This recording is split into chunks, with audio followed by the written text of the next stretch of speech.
Tonight, a crushing pre-Christmas tariff blow to a critical Canadian sector.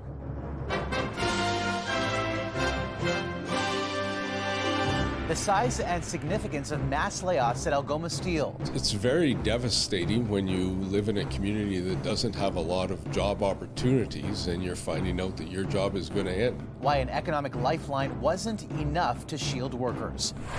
A Canadian activist's account of being wounded by Israeli settlers in the West Bank. They proceeded for at least 15 minutes to attack and beat us brutally. What Global Affairs and the United Nations are saying. And how a beloved children's book character suddenly became part of a U.S. military campaign. The controversy after a senior member of Trump's cabinet posted this AI-generated image.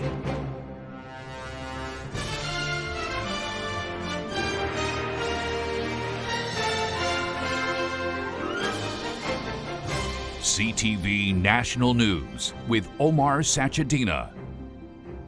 Good evening. We begin on this December 1st, weeks before the holidays, with a gut punch in Northern Ontario and the latest casualty in the Canada-U.S. trade war. Algoma Steel revealing today it is laying off about 1,000 workers, more than a third of its workforce. An economic blow in Sault Ste. Marie, with a population of about 72,000 people. CTV's Abigail Beeman leads us off tonight with a reaction. 1,000 layoff notices at Algoma Steel, more than a third of its 2,700 workers in Sault Ste. Marie. It's very devastating when you live in a community that doesn't have a lot of job opportunities and you're finding out that your job is going to end. In a statement, the company blamed American tariffs. As a result of these pressures, Algoma has been forced to conclude its long history as an integrated steel manufacturer and close its blast furnace and coke-making operations in early 2026. Algoma will transition to electric arc furnace steelmaking at that time, a year earlier than previously anticipated or planned. Moving away from the older blast furnaces to new electric furnaces, really as an environmental thing, that's a good thing to happen. Now they're having to do that with a gun in their head because of the tariffs. In September, the federal government gave Algoma a $400 million loan, the province $100 million. Our thoughts are with them. The Prime Minister looked them in the eye and promised he would protect their jobs. My team and I have been in contact with Algoma's leadership team. We absolutely have every confidence in the Algoma workers as they're going through this hardship, and we will make sure that we support them. The union says the government offered money without proper conditions to protect workers. This city cannot provide employment for 900 additional job seekers. To help those workers, the city's mayor wants to push other local projects like a deep sea port. We're going to make sure that those files are in front of the Premier's office, in front of the Prime Minister's office. Ontario says it's launching a local centre to help impacted workers, including retraining. The layoffs take effect in March of next year. Omar? All right, Abigail, thank you.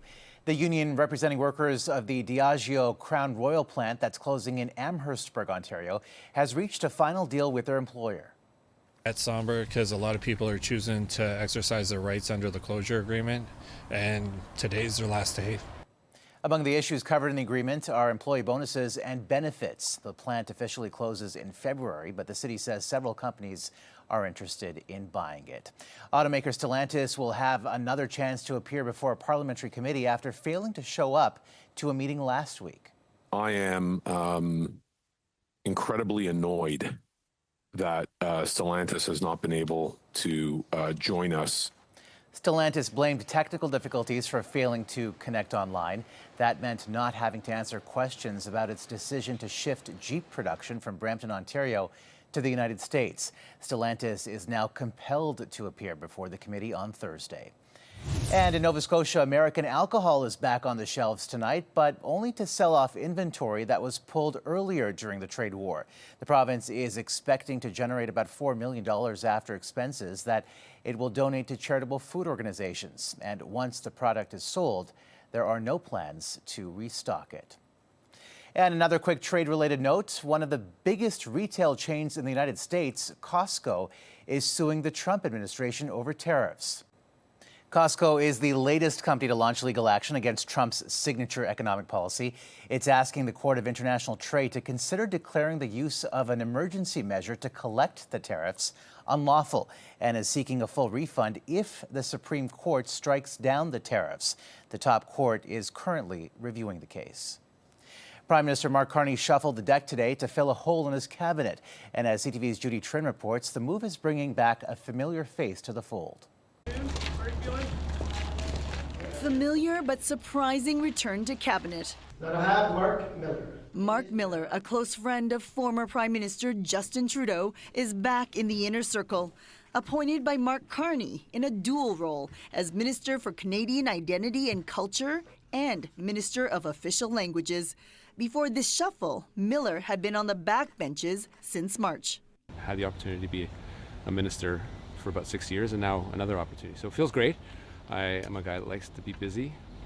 And so, I was a little restless. Miller previously served as Immigration Minister and Minister of Indigenous Crown Relations. His experience could help Carney navigate anger over the pipeline agreement with Alberta. That MOU pushed the government's most ardent environmental defender, Steven Guilbeault, to quit cabinet. Guilbeault remains part of caucus. Because of the nature of the people that get elected to these posts and what we expect them to do, we expect them to have frank and honest conversations, notably with the Prime Minister, so not worried about caucus unity. The Minister of Public Service and Procurement, Joël Lightbound, takes on the additional role of Quebec Lieutenant. It's an important role in federal politics and in Quebec politics, and I look forward to getting to it I'm sure with the advice of Steven Guilbeault, who's been an outstanding Quebec lieutenant. Julie DeBrusen's responsibilities are also growing. She's now Minister of the Environment, Climate Change and Nature, responsible for national parks. All three ministers who were involved in this mini shuffle were first elected in 2015, when under Justin Trudeau they formed the government. Now, under Mark Carney, the cabinet size remains at 38 members. Omar. All right, Judy, thank you. And days after the deal between Ottawa and Alberta that paves the way for a future pipeline, discussions have started on how to get it built. But those conversations about the path forward also include the hurdles. Here's CTV's senior political correspondent, Michael Couture. Do you support a pipeline? Opposition MPs grilled the Environment Minister about a possible new pipeline from Alberta to the BC coast. But Julie DeBrusen says it's not only up to the federal government. And we're not going to override, the jurisdiction of our provinces, and we're not going to override the rights of Indigenous rights holders. While the federal government does have the jurisdiction over interprovincial pipelines, the minister says any project will have to involve all stakeholders. Coastal First Nations are opposed to a pipeline going through their land in northwestern BC, and the former head of Kinder Morgan Canada points out there is another path. Is it Kitimat? Is it Prince Rupert? Is it Vancouver? Do we go back to Vancouver and build another pipe, along the existing Trans Mountain route, which is always an alternative? Premier Daniel Smith repeatedly pointed to the port of Prince Rupert. Smith says it's easier than sending tankers through the 159 nautical mile long Douglas Channel to Kitimat, BC. When I look at Port of Prince Rupert, a lot of those issues don't exist there because it is right on the ocean. On CTV's question period, BC Premier David Eby said he'd be willing to talk about a pipeline through his province if the tanker ban remains in place. Still, the MP for the Prince Rupert area believes it's too early to talk about any route without talking to communities. With First Nations it's different because nothing really starts until an official consultation and accommodation process starts. And that consultation has to start soon. The deadline for Alberta to submit its pipeline application to the Federal Major Projects Office is July 1st. Omar. Mike, thank you. In New Brunswick, drivers are feeling the frustration after a provincial promise to lower the price of gas didn't materialize. CTV's Sarah Plowman shows us what happened instead. Prices at the pumps didn't drop today, despite a promise by the Premier. It's easy to promise, it's harder to deliver. I don't know what choice we have, really, right? New Brunswick passed legislation to scrap a carbon surcharge on fuel prices. An extra 8 cents a litre passed on by refineries and retailers to cover the cost of federal environmental regulations. But 3 days before gas was to go down, the province's energy regulator canceled the cuts and sided with retailers and wholesalers by bringing in a temporary charge equal to what Premier Holt removed. The result? Fuel prices stay the same for now. Yes, I'm quite frustrated by it because it's clear that New Brunswickers have been overcharged. We wanted to take that pressure off of them. It's been clear that the formula doesn't accurately cover costs that haven't been proven. The provincial opposition claims the Premier misled the public. I think she's got to come clean. She's got to tell New Brunswickers that she overpromised last fall. Industry has argued New Brunswick's plan would threaten a quarter of the gas stations in the province. We would have expected to see service stations not being able to survive without that margin. The manager of this gas station says businesses like this one could not have absorbed the cost. The big companies might be able to handle it, but the smaller ones, no way. Premier Holt says she's looking at what the options are between now and February, when a final decision by the board is expected. Omar. All right, Sarah, thank you. A search is underway in Winnipeg at a local landfill for the remains of Ashley Shingoose, an Indigenous woman killed in 2022 by convicted serial killer Jeremy Skibicki. This morning, Premier Wab Kinew met with her parents. To just see the effort and structure and resources that are being brought to bear here, I just told her parents, I hope you feel that this is the value and the respect and the dignity that we hold for your daughter, and I hope we're able to bring her home. City workers, including her family members, will search the landfill in the city's East End. In 2022, the 30-year-old was the first of 4 women killed by Skibicki, who is serving 4 concurrent life sentences. A Canadian citizen is one of 4 international activists recovering from injuries tonight after allegedly being assaulted by Israeli settlers in the West Bank. CTV's Colton Prale has her story. A Canadian woman and 3 Italians were attacked in the early morning hours Sunday in the village of Ain el-Duke near Jericho in the West Bank. The woman from British Columbia, who asked not to be identified, says masked settlers armed with rifles and clubs beat her and her companions in an attempt to intimidate them. They proceeded for at least 15 minutes to attack and beat us brutally. I myself was kicked repeatedly in the head, in the ribs, in the hip, and in the thigh. They poured gasoline on us and threatened to burn the house down. In the past month, the woman is part of a Palestinian group which places international activists in the West Bank to try to deter settler violence. She says attacks in the Duke region have become a daily occurrence over the past 2 months. In a statement, Global Affairs Canada says it's aware of a Canadian citizen injured in the West Bank, but can't provide further information. Canada condemned violence committed by what it calls extremist settlers and opposes any actions or talk about the annexation of the Palestinian territories, calling the settlements illegal.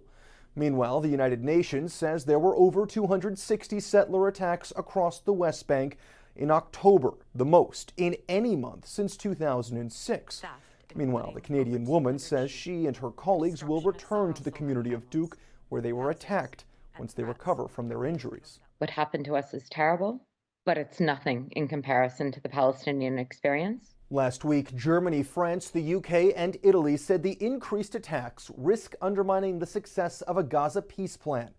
They're urging the Israeli government to reverse its settlement policy. Omar. Colton Prale in Ottawa tonight. Colton, thank you. U.S. Secretary of War Pete Hegseth is facing fresh criticism tonight for turning a beloved Canadian children's book character into a symbol of war. Hegseth posted this AI image of a book cover featuring Franklin the Turtle to his X account. It shows the cartoon firing on drug boats with the title "Franklin Targets Narco-Terrorists," with a message for your Christmas wish list. In response, the publisher of the Franklin books released a statement calling the character a Canadian icon who has inspired generations of children and stands for kindness, empathy, and inclusivity, adding that it condemns any denigrating, violent, or unauthorized use of Franklin's name or image, which directly contradicts these values.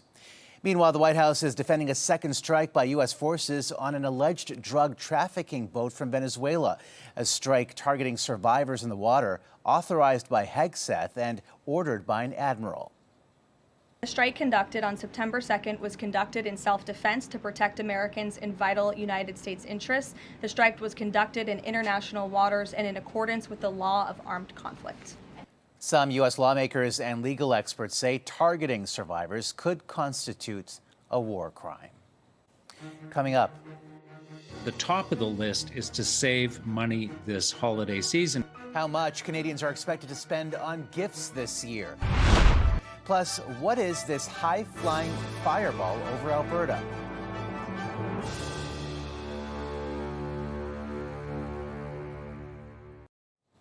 With holiday shopping now underway, many Canadians are adjusting what they are planning to buy and how much they're planning to spend. CTV's Adrian Guilbeault on what's impacting those decisions.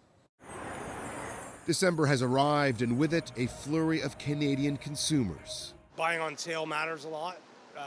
The sales haven't been that good either. We'll favor Canadian, even if it means a little higher price. A survey by the Bank of Montreal has found that 3 in 5 Canadians are adjusting their holiday spending amid tariff concerns, with 37% focusing on made-in-Canada gifts. Being a bit patriotic about, how they want to spend their money over the holiday season to sort of give back into the Canadian economy.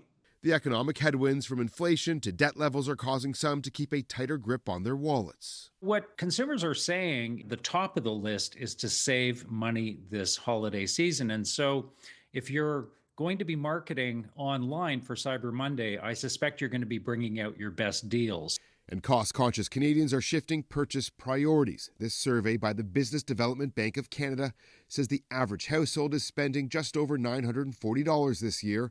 More than half of that is expected to go towards Canadian products, contributing to $11 billion to Canada's GDP while supporting thousands of jobs. Canadians are really being mindful of how they're going to spend their money over the holidays and where they want to put their money. And I think for a large chunk, it still is going to be around supporting, Canadian businesses. All Canadian. All Canadian, all the time, everything. Financial experts say taking the time to map out your shopping list as well as planning your purchases in advance are key to keeping a cap on your budget, trying to avoid those impulse buys and any last-minute shopping. The calendar has turned to December, and for those celebrating, the clock is ticking to get your gifts. Adrian Guilbeault, CTV News, Toronto. Still ahead. Why hundreds of cases in Newfoundland and Labrador might never have their day in court.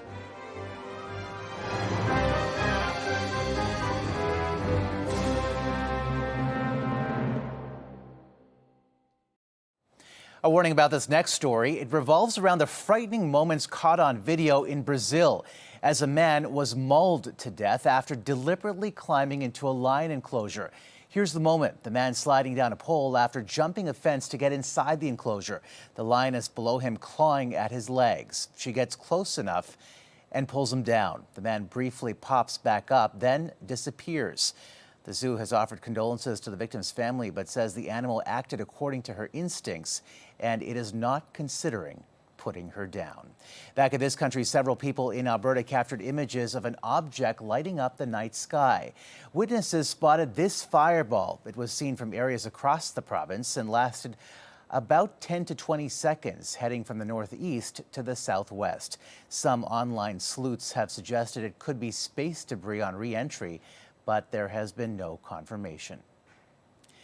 There's growing backlash in Newfoundland and Labrador, where hundreds of court cases are being put on pause, leading to confusion and concern. CTV's Garrett Barry on what's behind the move.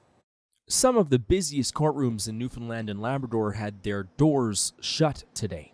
All traffic and small claims cases being heard in St. John's are indefinitely postponed as part of a big change to operations at the provincial court level. Notice was sent Friday advising lawyers of changes in 5 courthouses across the province. Those changes include 2 traveling rural court schedules, which are being scrapped completely, forcing lawyers and criminal defendants to bigger centers further away. The only public indications about when these cases might come back to life are notes here at the courthouse window in St. John's. They say that the postponements are in effect until at least December 31st. The changes even caught the union representing sheriff's officers in the province off guard. Not to be given a heads up, that's number one, unacceptable. extremely concerning because, again, frontline sheriffs and other staff may have been able to do something to mitigate this. Union President Jerry Earle said he believes that staffing shortages are to blame. His union has been working on recruitment and retention problems for months. He said the issues appear to be unique to Newfoundland and Labrador. We lose sheriff's officers continuously to policing, to corrections, out of province. So we have to look at something that will keep sheriffs and recruit sheriffs in this profession because it's absolutely essential in the court system. In a statement, the Provincial Justice Minister, Helen Conway-Ottenheimer, said she's meeting with the Provincial Court's Chief Judge again in January. She said those discussions will be about improving access and strengthening the justice system. Garrett Perry, CTV News, St. John's. Still ahead, footy fever takes over Vancouver. Why the West Coast is going wild for the beautiful game.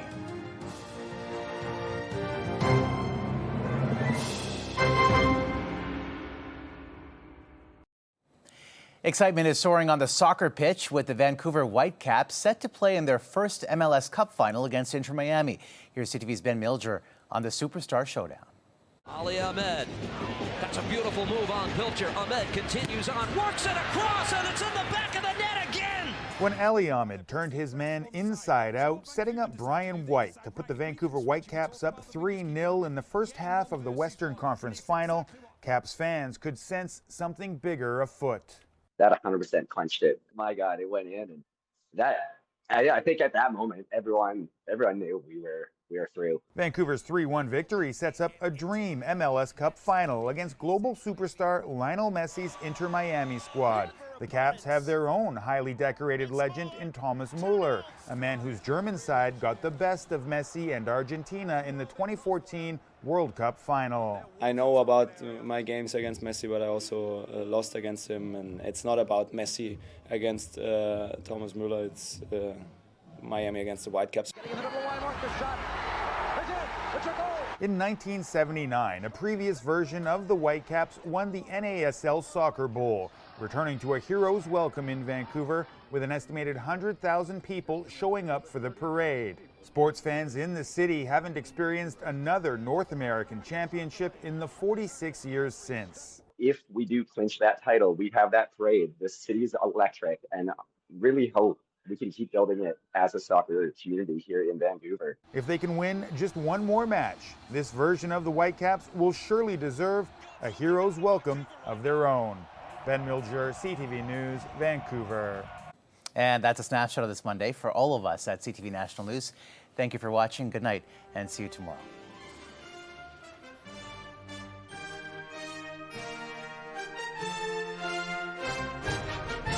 CTV National News, Canada's #1 newscast. Canada's #1 newscast for excellence in journalism. We begin tonight with breaking news. CTV National News with Omar Sachedina, winner of the Canadian Screen Award for Best National Newscast. Watch weeknights at 11.